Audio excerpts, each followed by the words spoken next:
আসসালামু আলাইকুম শিক্ষার্থীরা, পদার্থবিজ্ঞান ক্লাসে তোমাদেরকে স্বাগতম। আমরা আজকে পদার্থবিজ্ঞানের তৃতীয় অধ্যায়ের সর্বশেষ অংশটি নিয়ে আলোচনা করব। পদার্থবিজ্ঞান তৃতীয় অধ্যায়ে বাকি যে অংশটি আছে তার মাঝে দুইটি অংশ আছে, একটি হচ্ছে তোমার সংঘর্ষ বল আর একটি হচ্ছে ঘর্ষণ বল। সংঘর্ষ বল সম্পর্কে তোমাদের যে পাঠ্য বইটি আছে সেটাতে আলোচনা করা নেই, তবে তোমাদের জানার জন্য আমি আলোচনা করে দিচ্ছি। তার কারণ হচ্ছে যে তোমার সংঘর্ষ বলের সাথে ঘর্ষণ বলের একটি সম্পর্ক আছে। চলে আসো আমরা আজকের পাঠ শুরু করে দেই। তার আগে তুমি অবশ্যই বই খাতা এবং কলম নিয়ে প্রস্তুত হয়ে যাও। খেয়াল করবে, শুরুতে আমরা সংঘর্ষ বল নিয়ে কথা বলবো, তারপর আমরা ঘর্ষণ বল নিয়ে আলোচনা করব। শুরুতে দেখো, একটু খেয়াল করে সংঘর্ষ বল। এটার আগে তোমাকে সংজ্ঞা জেনে রাখতে হবে। তুমি দেখতে পাচ্ছ এখানে আমি কিছু গাণিতিক সমস্যা লিখে রেখেছি। অর্থাৎ আজকে যে আমরা পাঠগুলো দেখবো সেগুলোর যে সমীকরণগুলো আসবে আমাদের, অর্থাৎ যে ইকুয়েশনগুলো আমরা পাবো ওই অনুযায়ী যে গাণিতিক সমস্যা আছে সেটা নিয়ে আমরা আলোচনা করবো আজকে। তার পাশাপাশি চলে আসে আমরা শুরুতে সংঘর্ষ বলটা নিয়ে কথা বলি। আচ্ছা, এর আগে তুমি একটু খেয়াল করো, ধরো তোমার এখানে আমরা ধরে নিলাম M1 একটি বস্তু এবং M2 একটি বস্তু। M1 যে বস্তুটি আছে, M1 বস্তুটির ধরো তোমার তার আদি ভেক্টর হচ্ছে U1 আর M2 বস্তুটির আদি ভেক্টর হচ্ছে U2। তুমি এই উদাহরণটা দেখে বুঝতে পারছো এখানে তোমার ভরবেগের যে সংরক্ষণের সূত্রটি ছিল ওই ভরবেগের সংরক্ষণের সূত্রের মধ্যেও আমরা এইভাবে আলোচনা করেছিলাম, অর্থাৎ এই ধরনের উদাহরণই ব্যবহার করেছিলাম। তাহলে সংঘর্ষের সাথে বা ঘর্ষণ বলের সাথে ভরবেগের সংরক্ষণেরও একটা সম্পর্ক রয়েছে।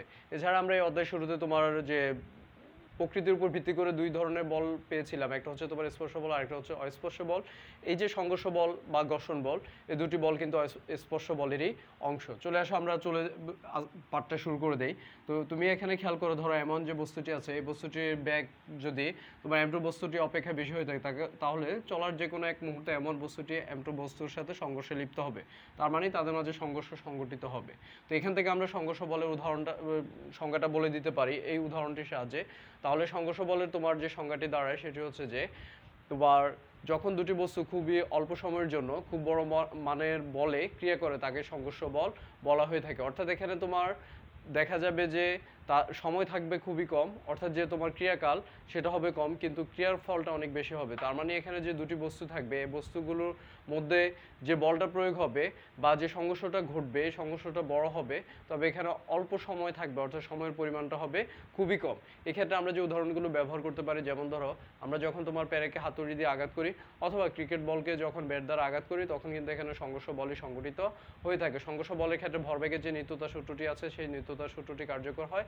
তার কারণ হচ্ছে যে এখানে আমরা অবশ্যই দেখতে পাবো সংঘর্ষের ক্ষেত্রে তোমার দেখা যায় যে ভরবেগের যে পরিবর্তনটি আছে ভরবেগের পরিবর্তনটি তোমার ঠিক থাকে, অর্থাৎ সংরক্ষিত হয়ে থাকে। আর যে গতিশক্তি আছে গতিশক্তিটি পরিবর্তন হয়ে যায়। আর এই গতিশক্তি পরিবর্তনের উপর ভিত্তি করে সংঘর্ষ বলকে দুই ভাগে ভাগ করে নেওয়া হয়। এর একটা হচ্ছে তোমার স্থিতিস্থাপক সংঘর্ষ আর আরেকটি হচ্ছে তোমার অস্থিতিস্থাপক সংঘর্ষ। তাহলে আমরা জেনে গেলাম তোমার সংঘর্ষ দুই প্রকার হয়। এর একটা হচ্ছে স্থিতিস্থাপক সংঘর্ষ আর আরেকটি হচ্ছে তোমার অস্থিতিস্থাপক সংঘর্ষ। তাহলে মনোযোগ সহকারে একটু খেয়াল করবে। অস্থিতিস্থাপক সংঘর্ষ, হ্যাঁ, এই দুই ধরনের যে দুই প্রকারভেদ আমরা আলোচনা করলাম সংঘর্ষ বলে। এখানে তুমি যে কাজটি করতে পারো সেটা হচ্ছে যে তোমার এই দুই সংঘর্ষ বলের সংজ্ঞা তুমি নিজে বলতে পারবে। তার কারণ হচ্ছে যে আমরা এখানে যে পরিবর্তনটা দেখতে পাবো, অর্থাৎ যখন এমন বস্তুটি M2 বস্তুর সাথে সংঘর্ষে লিপ্ত হবে তখন আমরা এখানে দেখতে পাবো যে তোমার হয়তোবা বস্তু দুটি একত্রিত হয়ে চলতে পারে অথবা তারা পৃথক হয়ে যেতে পারে। যদি তারা পৃথক হয়ে যায় তাহলে তোমার দেখা যায় যে সংঘর্ষ সংঘটিত হওয়ার পর তাদের মাঝে তোমার যে গতিশক্তি আছে এই গতিশক্তি পরিবর্তনটা সংঘটিত হয়। আর এই গতিশক্তি পরিবর্তনের কারণেই বা এই গতিশক্তি পরিবর্তনের উপর ভিত্তি করে কিন্তু সংঘর্ষের প্রকারভেদটা চলে আসে। প্রথম যে সংঘর্ষ যে প্রকারভেদটা আছে, অর্থাৎ স্থিতিস্থাপক যে সংঘর্ষ আছে, স্থিতিস্থাপক সংঘর্ষের ক্ষেত্রে তোমার দেখা যায় যে তাদের আদি ভরবেগ এবং শেষ ভরবেগ, আদি গতিশক্তি এবং শেষ গতিশক্তি একই রকম থেকে যায়। তবে অস্থিতিস্থাপক সংঘর্ষের মধ্যে এটা পরিবর্তন হয়ে যায়। তাহলে এখন তুমি একটু খেয়াল করলে বুঝতে পারবে, অর্থাৎ তোমার এখানে ভরবেগের সংরক্ষণ সূত্রের সাথে সংঘর্ষের অবশ্যই তোমার সম্পর্ক রয়েছে। তাহলে প্রথম যে স্থিতিস্থাপক সংঘর্ষ আছে তার ক্ষেত্রে আমরা লিখতে পারি মোট আদি ভরবেগ, অর্থাৎ summation of PI equal summation of PF, তার মানে initial momentum equal final momentum. তার মানে হচ্ছে যে আদি ভরবেগ, মোট আদি ভরবেগ এবং মোট শেষ ভরবেগটা সমান হবে এবং এর পাশাপাশি মোট আদি গতিশক্তি এবং মোট শেষ গতিশক্তি অথবা চূড়ান্ত গতিশক্তিটা সমান থাকবে। তাহলে এখানে তোমার দেখা যাচ্ছে যে স্থিতিস্থাপক সংঘর্ষের মধ্যে ভরবেগ এবং গতিশক্তি আদি এবং শেষ বা আদি এবং চূড়ান্ত দুইটি একই রকম হয়ে থাকে বা সমান থাকে। আর অস্থিতিস্থাপক সংঘর্ষের ক্ষেত্রে তোমার আদি ভরবেগ এবং চূড়ান্ত ভরবেগটা সমান থাকবে, তবে এখানে গতিশক্তিটা পরিবর্তন হয়ে যাবে। তাহলে এখন তুমি খুব সহজে সংজ্ঞা দুটি বলে দিতে পারো।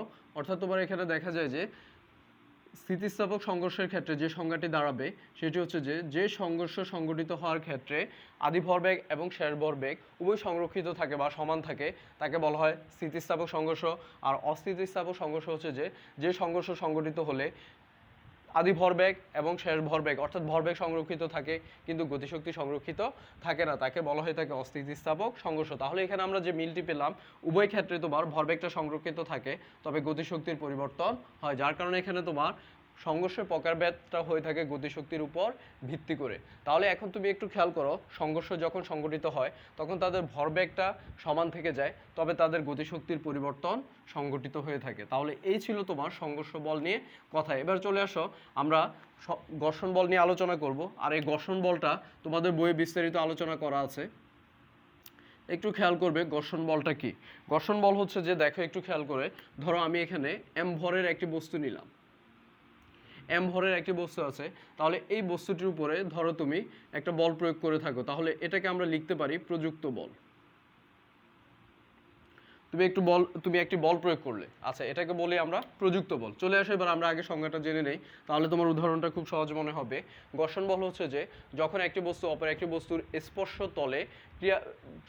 স্পর্শ তলে চলতে শুরু করে বা চলতে থাকে তখন তার গতির বিরুদ্ধে যে আরেকটি বল কার্যকর হয় তাকে বলা হয়ে থাকে ঘর্ষণ বল। তার মানে হচ্ছে যে যখন একটি বস্তু আরেকটি বস্তুর উপর দিয়ে চলতে শুরু করবে বা তার চলতে থাকে তখন এই স্পর্শ তলের মধ্যে যে একটা বাধা তৈরি হয়ে যায় তাকে মূলত ঘর্ষণ বল বলা হয়ে থাকে।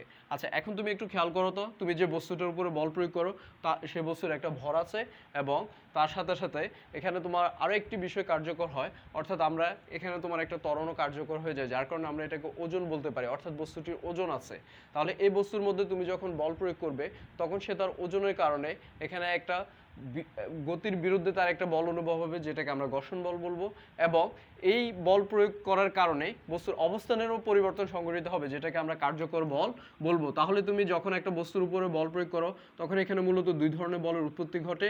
এর একটা হচ্ছে তোমার ঘর্ষণ বল, অর্থাৎ বস্তুটি তার স্পর্শতলে যে বলটি অনুভব করে সেটা হচ্ছে তার ঘর্ষণ বল, এবং তোমার বস্তুটির অবস্থানের যে পরিবর্তন ঘটে সেটাকে বলা হয়ে থাকে তোমার কার্যকর বল। তাহলে যখন আমরা কোনো একটা বস্তুর উপর বল প্রয়োগ করে থাকি তখন তোমার দেখা যায় যে এখানে দুই ধরনের বল কার্যকর হয়ে যায় প্রযুক্ত বলের উপর ভিত্তি করে। এর একটা হচ্ছে ঘর্ষণ বল, আরেকটা হচ্ছে কার্যকর বল।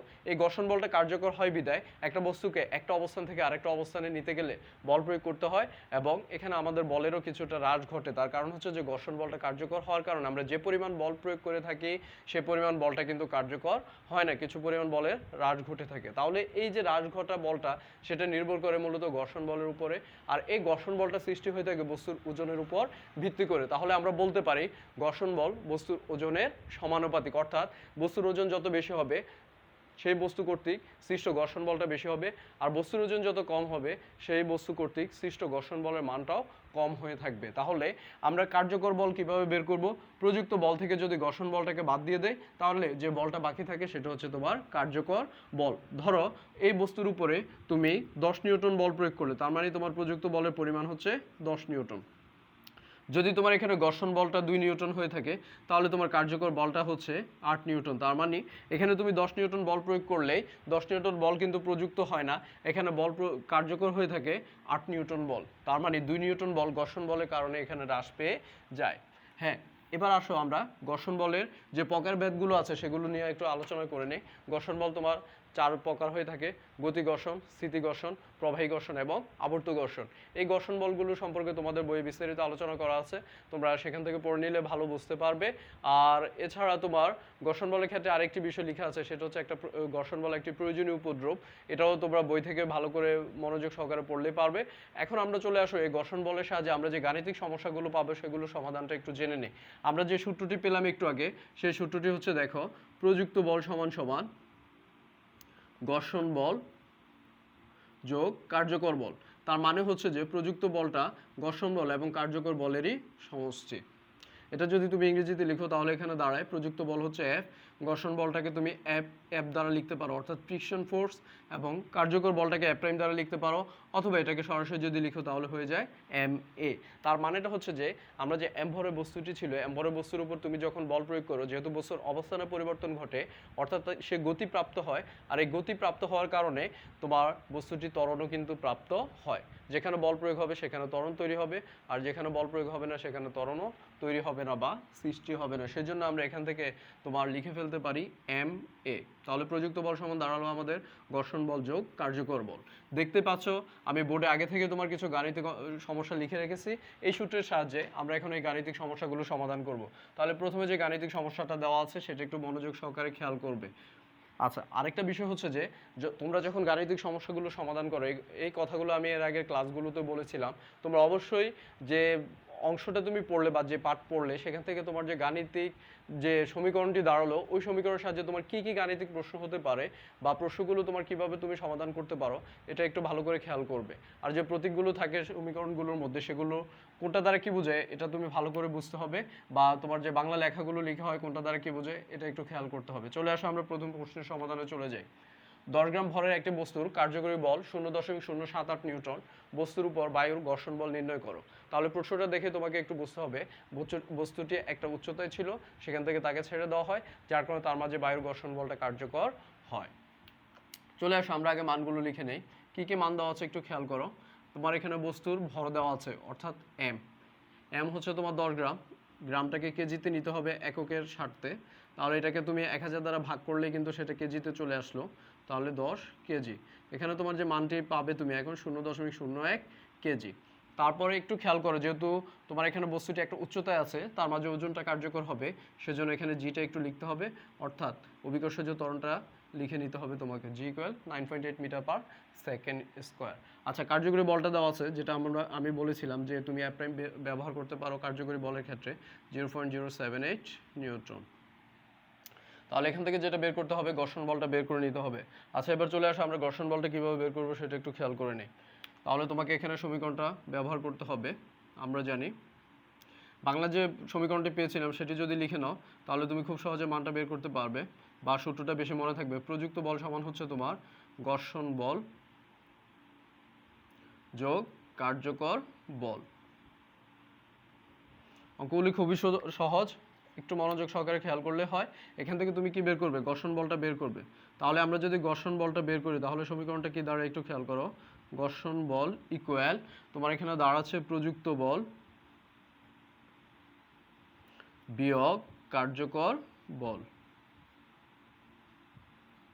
আচ্ছা, এখন যদি তুমি এগুলোকে ইংরেজিতে লিখো তাহলে কি দাঁড়ায় দেখো, এফ এফ ইকুয়াল এখানে প্রযুক্ত বলটাকে এফ লিখতে পারো, অথবা যেহেতু তুমি এখানে বস্তুটার একটা ওজন কার্যকর হয়ে গেল তাহলে তুমি এখানে লিখতে পারো M G minus F prime. বস্তুটি যেহেতু একটা উচ্চতায় ছিল সেজন্য তার মাঝে ওজনটা কার্যকর হয়ে যায়।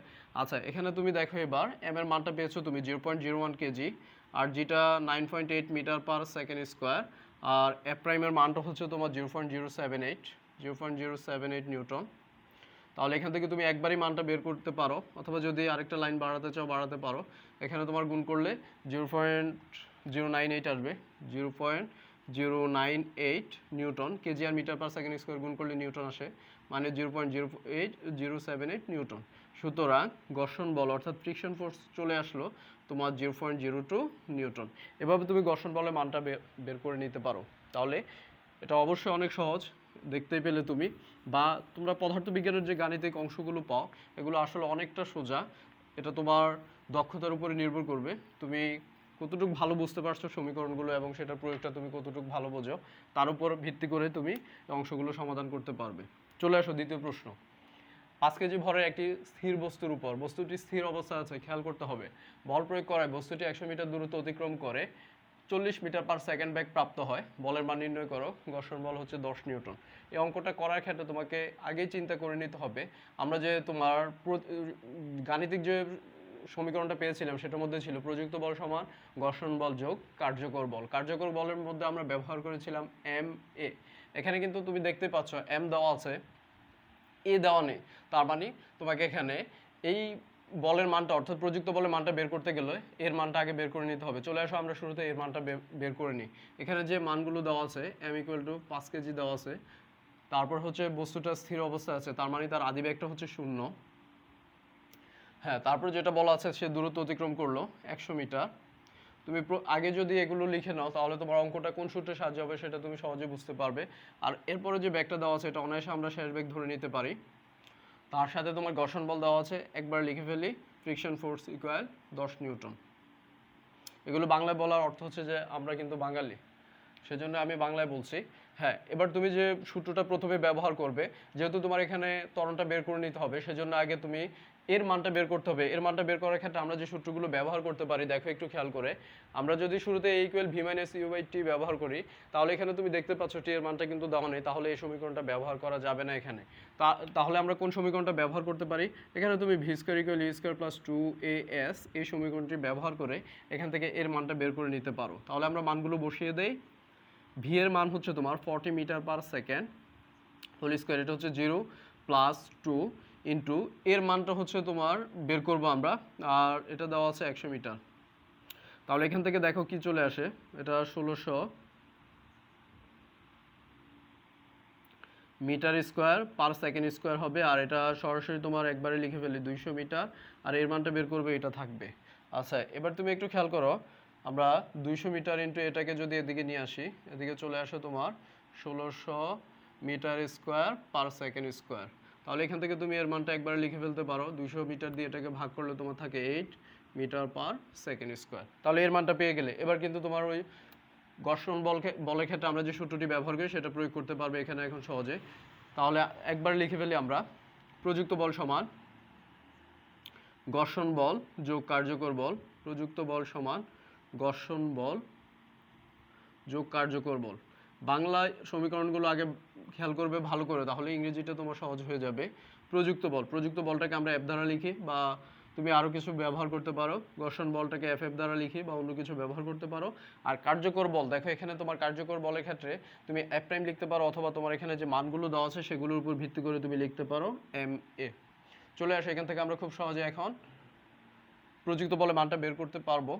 তোমার এখানে যে ঘর্ষণ বলটা দেওয়া আছে সেটা হচ্ছে তোমার 10 নিউটন।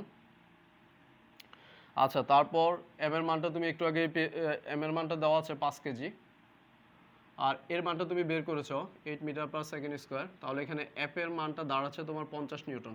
এখন তুমি একটু খেয়াল করো, দেখো তুমি এখানে কতটুকু বল প্রযুক্ত করেছো, 50 নিউটন বল প্রযুক্ত করেছো, আর এখানে কার্যকর বল হচ্ছে 40 নিউটন। তার মানে 10 নিউটন বলটা তোমার ঘর্ষণ বলের কারণে হ্রাস পেয়ে যায়। তাহলে আমরা কোনো বস্তুর উপর যে পরিমাণ বল প্রয়োগ করি সেই পরিমাণ বল কিন্তু তোমার কার্যকর হয় না। ঘর্ষণ বল থাকার কারণে বা ঘর্ষণ অনুভূত হওয়ার কারণে কিন্তু বলের মানটা হ্রাস পেয়ে যায়।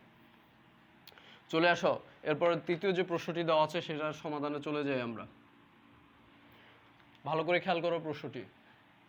তোমার 3.92 নিউটন ওজনের একটি খেলনা গাড়ির উপর বল প্রয়োগ করায় এটি ঘর্ষণযুক্ত মেঝেতে 0.5 মিটার পার সেকেন্ড স্কয়ার ত্বরণে চলতে থাকে। তাহলে এখানে তোমার ওজন দেওয়া আছে, ওজনটা অবশ্যই ডাব্লিউ হয়ে থাকে। ঘর্ষণযুক্ত ঘর্ষণহীন অবস্থায় ত্বরণে কি পরিবর্তন হবে? তাহলে এখানে তোমার দুই ধরনের শর্ত দেওয়া আছে, একটা হচ্ছে ঘর্ষণযুক্ত অবস্থায়, একটা হচ্ছে ঘর্ষণহীন অবস্থায়। অর্থাৎ প্রথম ক্ষেত্রে তোমার এখানে ঘর্ষণ বলটা কার্যকর হবে, দ্বিতীয় ক্ষেত্রে আর ঘর্ষণ বলটা কার্যকর হবে না। গাণিতিকভাবে বিশ্লেষণ করতে বললো, এখানে ঘর্ষণ বলের মানটা দেওয়া আছে। তাহলে প্রথম অংশটা যদি তুমি খেয়াল করো, এখান থেকে তুমি কিসের মান বের করতে পারবে একটু দেখে নাও। তোমার এখানে ওজন দেওয়া আছে এবং ত্বরণ দেওয়া আছে, এর সাহায্যে আমরা বস্তুর ভর বের করতে পারবো। তার মানে এখানে ভরটা দেওয়া নেই। ওজন ডাব্লিউ দ্বারা প্রকাশ করা হয়, যেটা তোমরা ক্লাস 8এও করে আসছো। তাহলে ডাব্লিউ ইকুয়াল 3.92 নিউটন, আর ত্বরণ দেওয়া আছে equal 0.5 metre per second square. এটার সাহায্যে আমরা যেটা বের করবো সেটা হচ্ছে এম এর মানটা বের করব। তাহলে এখানে অবশ্যই তুমি ওজনের সূত্রটা ব্যবহার করবে, ডাব্লিউ ইকুয়াল এম জি। আমরা এটার সাহায্যে তোমার বের করব, কারণ ওজনের ক্ষেত্রে অভিকর্ষ যে ত্বরণটা কার্যকর হয়ে যায়। আচ্ছা, এখান থেকে যদি আমরা এমটা বের করি তাহলে তোমার এখানে আসে W/G। জি এর মানটা তুমি মুখস্থ বসিয়ে দিবে, কারণ তুমি জানো জি এর মানটা কত হয়ে থাকে, এটা একটা নির্দিষ্ট মান 3.92 নিউটন। আর জি এর মানটা হচ্ছে তোমার 9.8 মিটার পার সেকেন্ড স্কয়ার। তাহলে এখান থেকে এম এর মানটা পেয়ে যাবে। দেখো একটু খেয়াল করে এম এর মানটা তোমার কত আসে।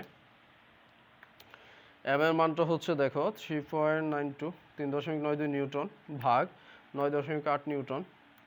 হ্যাঁ, এখানে তুমি পেয়ে গেলে 0.4 কেজি। 0.4 কেজি। এককগুলো অবশ্যই মনোযোগ সহকারে লিখতে হবে। আচ্ছা, এম এর মানটা পেয়ে গেলাম, তাহলে এখন আমরা ঘর্ষণ বলের যে সূত্র হয় সেটা ব্যবহার করতে পারবো। একবার তোমাকে শর্ত দেওয়া আছে ঘর্ষণযুক্ত, আরেকবার দেওয়া আছে ঘর্ষণহীন। তাহলে আমরা শুরুতেই ঘর্ষণযুক্ত অবস্থায় বের করতে পারি। ঘর্ষণযুক্ত অবস্থায় তুমি কিন্তু শর্ত লিখে দিতে হবে কখন ঘর্ষণযুক্ত অবস্থা আর কখন ঘর্ষণহীন অবস্থা। ঘর্ষণযুক্ত অবস্থায় আমরা একই সূত্র ব্যবহার করব উভয় ক্ষেত্রে। প্রযুক্ত বল সমান সমান ঘর্ষণ বল যোগ কার্যকর বল। আচ্ছা, এখান থেকে আমরা প্রযুক্ত বলটা বের করব। একটু খেয়াল করো, প্রযুক্ত বলটা কি হবে? F equal F F plus তোমার এখানে যে মানগুলো পেয়ে গেলে এখন এম এ। আচ্ছা, F ইকুয়াল দেখো তোমার এখানে ঘর্ষণ বলের মানটা কত আছে, এখানে দেওয়া আছে, দেখতেই পাচ্ছ 0.5 নিউটন। এখানে আবার মানগুলো আমরা একটু ব্যবহার করতে পারি। এমটা এখনই বের করলে 0.4 কেজি। এ আগে দেওয়া ছিল 0.5 মিটার পার সেকেন্ড স্কোয়ার। আর ঘর্ষণ বলটা হচ্ছে দেখো এখানে 0.5 নিউটন। আচ্ছা, এখন তুমি এখানে মানগুলো বসিয়ে দাও। 0.5 নিউটন যোগ এম এর মানটা হচ্ছে 0.4 কেজি ইন্টু তোমার 0.5 মিটার পার সেকেন্ড স্কোয়ার। তাহলে এখানে এফ এর যে মানটা চলে আসে এটা এখন আমরা এখানে বসিয়ে দেই। তোমার এখানে আসতেছে 4 5 20, 0.2। তাহলে তোমার এখানে একবার লিখে ফেলি আমি, বা তুমি যদি আরেকটা লাইন বাড়াতে চাও এখানে বাড়াতে পারো। এফ ইকুয়াল 0.5 নিউটন যোগ 0.2 নিউটন। আর এখানে তোমার চলে আসবে 0.7 নিউটন। তাহলে এটা হচ্ছে ঘর্ষণযুক্ত অবস্থায়। এবার আমরা ঘর্ষণহীন অবস্থায় মানটা বের করব। এই অংশটা মুছে দিচ্ছি আমি। আচ্ছা, ঘর্ষণহীন অবস্থায় কি পরিবর্তনটা হতে পারে সেটা একটু দেখে নেই। এখানে তোমাকে ত্বরণের পার্থক্য বের করতে বলছে, তাহলে আমরা ঘর্ষণহীন অবস্থার ক্ষেত্রে আসলে মূলত ত্বরণের মানটাই বের করব। ঘর্ষণহীন অবস্থায় আগে একটা ত্বরণের মান দেওয়া ছিল। ঘর্ষণহীন অবস্থায় এবার আমি সূত্র ব্যবহার করে ফেলছি। এফ ইকুয়াল দেখো F F plus M A prime. এর আগে একটা এ ব্যবহার করার কারণে এখানে তোমার প্রাইম দিয়ে দিলাম। তোমার প্রযুক্ত বলের মানটা একটু আগে বের করে ফেললাম আমরা, 0.7 নিউটন, 0.7 নিউটন। আর ঘর্ষণ বল সেটা তো এখানে 0 হবে, তার কারণ তুমি লিখেই রেখেছো ঘর্ষণহীন অবস্থা, অর্থাৎ এখানে কোনো ঘর্ষণ বল থাকবে না। আর এম এর মানটা হচ্ছে তোমার কত? 0.4 কেজি। এ প্রাইম ওয়াট হবে। একটু খেয়াল করে দেখো, তাহলে এখানে মানগুলো বসিয়ে দাও। তোমার এখানে 0.7 নিউটন আর এখানে হচ্ছে 0 প্লাস এম এর মানটা হচ্ছে 0.4 কেজি ইন্টু এ প্রাইমের মানটা বের করব। তাহলে এটাকে যদি আমরা এদিকে নিয়ে আসি দেখো কি হয়, উভয় দিকে পরিবর্তন করব আমরা, যার কারণে চিহ্নটা ঠিক থাকবে 0.7 নিউটন। আচ্ছা, একটু খেয়াল করো, তাহলে এখান থেকে আমরা যে মানটা পেয়ে যাব এখন, এখান থেকে আমরা এখন এর মানটা পেয়ে যাব। একবারে লিখে ফেললেই পারো তুমি। এর মানটা হচ্ছে 0.7 ভাগ 0.4, তাহলে চলে আসলো তোমার 1.75 মিটার পার সেকেন্ড স্কোয়ার। আচ্ছা, এবার তুমি কি বের করতে পারবে? পার্থক্য বের করতে পারবে। তার কারণটা হচ্ছে যে তোমার আগে কিন্তু একটা প্রশ্নে ত্বরণ দেওয়া ছিল, তাহলে এখন তুমি বের করে ফেলো ত্বরণের পার্থক্য বা ত্বরণ বৃদ্ধি পায়, যেভাবে লিখো তুমি ত্বরণের পার্থক্য। তাহলে এটা থেকে আগেরটা বাদ দিয়ে দিব, বিয়োগ তোমার 0.5 মিটার পার সেকেন্ড স্কোয়ার। আচ্ছা, এখানে তোমার চলে আসবে 0.25 মিটার পার সেকেন্ড স্কোয়ার। তাহলে দেখো ঘর্ষণযুক্ত অবস্থার ক্ষেত্রে তোমার ঘর্ষণহীন অবস্থায় ত্বরণটা বৃদ্ধি পেয়েছিল ঘর্ষণযুক্ত অবস্থা থেকে 1.25 মিটার পার সেকেন্ড স্কোয়ার। তার মানে হচ্ছে যে একটা বস্তু যখন ঘর্ষণ অবস্থায় থাকে, অর্থাৎ যখন ঘর্ষণ বলটা তার মাঝে কার্যকর হয়ে যায়, তখন কিন্তু বেশি পরিমাণে বল প্রয়োগ করতে হয়, যার কারণে তার ত্বরণটা কিন্তু কি হয়? হ্রাস পেয়ে যায়। আর যখন ঘর্ষণমুক্ত অবস্থায় থাকে তখন তোমার দেখা যায় যে বেশি পরিমাণ বল প্রয়োগ করলে বস্তুর গতিটা বেড়ে যায়, অর্থাৎ তার মাঝে ত্বরণের মানটা বৃদ্ধি পেয়ে যায়। তাহলে এবার 4 নম্বর অঙ্কটা একটু খেয়াল করবে। এখানে নতুন একটা বিষয় চলে আসবে, আগে বলে দিচ্ছি। ঘর্ষণ সহগ আসবে এখানে।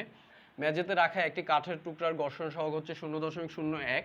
কাঠের ভর 10 কেজি হলে সেটাকে নাড়াতে কত বল প্রয়োগ করতে হবে? তারপর আরেকটা শর্ত দেওয়া আছে, কাঠের উপর যদি তুমি 100 কেজি ভরের একটি পাথর রাখো তাহলে আবার কত বল প্রয়োগ করতে হবে, মেঝে ঘর্ষণহীন হলে কি হতো এটা তোমাকে ব্যাখ্যা করতে হবে। আচ্ছা, এখানে যে নতুন বিষয় পেলে সেটা হচ্ছে তোমার ঘর্ষণ সহগ। ঘর্ষণ সহগকে মিউ দ্বারা প্রকাশ করা হয়। ঘর্ষণ সহগটা দুই প্রকার হয়ে থাকে, একটা হচ্ছে তোমার স্থিতি ঘর্ষণ সহগ, আরেকটা হচ্ছে গতি ঘর্ষণ সহগ। আমি আগে বলে দিচ্ছি তোমাকে, দেখো স্থিতি ঘর্ষণ সহগ বলতে বোঝানো হয় কোনো একটা বস্তুর উপর তুমি ন্যূনতম যে পরিমাণ বল প্রয়োগ করে তাকে অবস্থানে পরিবর্তন করাতে পারবে সেটা হচ্ছে তোমার স্থিতি ঘর্ষণ সহগ। আর গতি ঘর্ষণ সহগ হচ্ছে তোমার গতিশীল অবস্থায় কোনো একটা বস্তুকে তুমি যে পরিমাণ পরিবর্তন করতে পারবে, তার অবস্থানের যে পরিমাণ পরিবর্তন করতে পারবে তাকে বলা হয় গতি ঘর্ষণ সহগ। চলে আসো আমরা অঙ্কটায় চলে যাই। তোমার এখানে বলা আছে, দেখো শুরুতেই তুমি এখানে লিখবে 10 কেজি ভরের বস্তুর ক্ষেত্রে কি পরিমাণ বল প্রয়োগ করতে হবে। 10 কেজি ভরের ক্ষেত্রে আমি আর বস্তু লিখলাম না। আচ্ছা, এখানে আগে মানগুলো লিখে নাও তুমি। মিউ, ঘর্ষণ সহগটাকে মিউ দ্বারা প্রকাশ করা হয়, মিউ ইকুয়াল টু 0.01। আর আরেকটা কাজ এখানে তোমাকে করে নিতে হবে, কাঠের ভর দেওয়া আছে, এটার সাহায্যে তুমি ওজন বের করবে। তার কারণ হচ্ছে যে এখানে যে ঘর্ষণ বলটা প্রয়োগ হবে, ফ্রিকশন ফোর্স, এর ক্ষেত্রে যদি ঘর্ষণ সহগ দেওয়া থাকে তাহলে সূত্রটা দাঁড়ায় F equal to mu into W. তাহলে ডাব্লিউ সমান তুমি কি জানো বলো তো, আগে এম এর মানটা লিখে নেই। এম হচ্ছে তোমার এখানে 10 কেজি। তাহলে ডাব্লিউ এর মানটা যদি এখান থেকে বের করে ফেলি তাহলে আমাদের অঙ্কটা করতে সহজ হবে। তাহলে 10 কেজি আর জি এর মানটা হচ্ছে 9.8 অর্থাৎ 9.8 মিটার পার সেকেন্ড স্কোয়ার। তাহলে এখানে আসে 98 মিটার পার সেকেন্ড স্কোয়ার। তাহলে এবার মানগুলো বসিয়ে দাও, এখানে অঙ্কটা সহজে হয়ে যাবে। এত মিটার পার সেকেন্ড স্কোয়ার। আচ্ছা, এখানে আমরা যেটা দেখতে পাবো সেটা হচ্ছে 0.98 আসবে। এটা নিউটন হয়ে যাবে, কেজি এখানে নিউটন হবে, কেজির সাথে মিটার পার সেকেন্ড স্কোয়ার গুণ করলে নিউটন হয়। তাহলে এত নিউটন, তার মানে হচ্ছে যে 10 কেজি ভরের বস্তুটাকে যদি তোমার অবস্থানে পরিবর্তন করতে হয় তাহলে ন্যূনতম এই পরিমাণ ঘর্ষণ বলটা তোমার অনুভূত হবে। অর্থাৎ এই পরিমাণ ঘর্ষণ বলটাকে তুমি যদি অতিক্রম করতে পারো তাহলে তুমি বস্তুটাকে অবস্থানে পরিবর্তন করতে পারবে। আচ্ছা, এরপরে ধরো তোমার 100 কেজি ভরের বস্তুর ক্ষেত্রে কি পরিমাণ পরিবর্তন হতে পারে। 100 কেজি ভরের বস্তুর ক্ষেত্রে, এখানে আবার বস্তু লিখে ফেললাম, বস্তুর ক্ষেত্রে খেয়াল করো তোমার এখানে মোট ভর কিন্তু 10 কেজি, তার সাথে 100 কেজি যুক্ত হবে, কারণ তুমি কাঠের টুকরোটার উপরেই কিন্তু 100 কেজি ভরের পাথরটা রেখেছো, সেজন্য এখানে তোমার একটু পরিবর্তন হবে। এক্ষেত্রে আমরা লিখতে পারি মিউ ইন্টু ডাব্লিউ, একই রকম সূত্র প্রয়োগ হবে। তাহলে এখানে আগে আমরা ভরটা যদি বের করে নেই, ভর হচ্ছে তোমার 110 কেজি হবে, তার সাথে যদি ডাব্লিউটা বের করে নেই তাহলে এমজি, মিউটা ঠিক থাকবে, আগের মানটাই হবে মিউটা। তাহলে তোমার 110 গুণ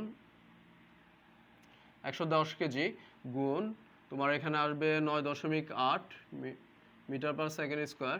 তাহলে এখানে তোমার আসতেছে কত,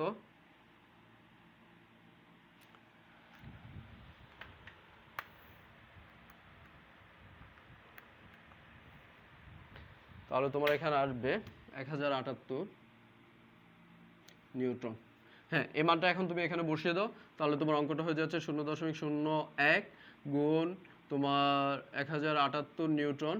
তাহলে এখানে তোমার মানটা চলে আসলে, এবার একটু খেয়াল করে দেখো, 0.01 গুণ 1078, তাহলে তোমার এখানে 10.78 আসে, 10.78 নিউটন। আচ্ছা, একটু খেয়াল করো তো তুমি, 100 কেজি ভরের বস্তুর উপর দেখো তোমার কিন্তু ঘর্ষণ বলটা বেশি হলো, আর 10 কেজি ভরের বস্তুর উপর কিন্তু ঘর্ষণ বলটা কম হলো। আমি তোমাকে ঘর্ষণ বল সম্পর্কে বলতে গিয়ে বলেছিলাম যে ঘর্ষণ বলটা হচ্ছে কি বস্তুর ওজনের সমানুপাতিক, অর্থাৎ বস্তুর ওজন যত বেশি হয় তার অনুভূত ঘর্ষণ বলটাও বেশি হয়, আর বস্তুর ওজন যত কম হয় তার অনুভূত ঘর্ষণ বলটাও কিন্তু কম হয়ে থাকে। তাহলে এই ছিল মূলত আমাদের পদার্থবিজ্ঞান বলের অর্থাৎ তৃতীয় অধ্যায়ের আলোচনা। তোমরা যখন সৃজনশীল প্রশ্নগুলো সমাধানে যাবে তখন অবশ্যই আমি যে পাঠগুলো তোমাকে পড়ালাম এগুলো একটু ভালো করে খেয়াল করবে, যে সমীকরণগুলো এখানে আসলো পাঠগুলো পড়াতে গিয়ে সমীকরণগুলো একটু ভালো করে আয়ত্ত করে নিবে, তাহলে তোমার সৃজনশীল প্রশ্নে আমি আশা করি তোমার আর কোনো সমস্যা হওয়ার কথা না। তারপরে যদি সমস্যা হয়ে যায় আমি একটা সৃজনশীল ক্লাস নিব এই অধ্যায়ের উপরে, ওই ক্লাসটা একটু দেখে নিও, তাহলে তোমার আর কোনো সমস্যা হবে না ইনশাল্লাহ, আমি আশা করি। আর পড়াশোনার গতিটা বাড়িয়ে দাও, ভালো করে পড়াশোনা করো, তো যাতে করে তোমার ভবিষ্যৎটা উজ্জ্বল হয়, এই প্রত্যাশায় আজকে এখানেই শেষ করছি। ভালো থাকবে সবাই, আল্লাহ হাফেজ।